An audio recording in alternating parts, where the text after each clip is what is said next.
በስመ አብ ወወልድ ወመንፈስ ቅዱስ አሐዱ አምላክ አሜን።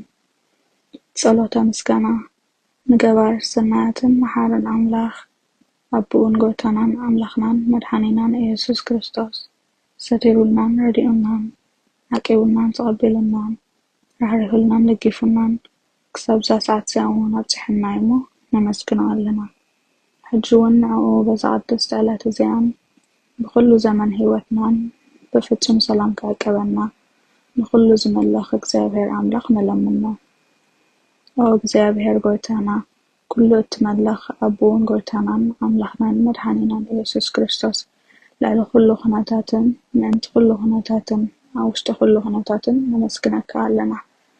ስለዚ ዝተርከናን ዝረዳእካናን ዘውቀብካናን ናባኻውን ስለዝተቀበልካናን ስለዝራህራህካልናን ዝደገፍካናን ክሰብዛ ሳዕስያውን ስለዝብፅሕካና ነመስግነካ ኣለና። ኦ መፍቀሪ ሰብ ካብቲ ሰማያትካ ንሓትትን ንልምንን ኣለና። ነዚ ቅድስቲ ዕለት እዚኣን ኩሉ ዘመን ህይወትናን ንዓኻ ብምፍራሕ ብፍጹም ሰላም ክንፍጽሞ ሃበና። ኩሉ ቅንዓትን ኩሉ ፈተናን ኩሉ ግብሪ ሰይጣንን ምኽሪ ክፉኣት ሰባትን ሕውእን ጉህድን ዝኾነ ምልዓል ፀላእን ኦ ጎይታይ ካባይ ኣርሕቕ፣ ካብ ኩሉ ህዝብኻ እውን ኣርሕቕ፣ ካብዚ ቅዱስ ቦታኻ እውን ኣርሕቕ። ኩሉ ሰናያትን ዘድሊ ነገርን ዓድለና። ምክንያቱ ንስኻ ኢኻ ተመንን እንቀረቢትን ኩሉ ሓይሊ ፀላእን ክንረግፅ ስልጣን ዝሃብካና። ካብ ኩሉ ክፉእ ኣድሕነናን ባልሃናን እምበር ኣብ ፈተና ኣይተእትወና።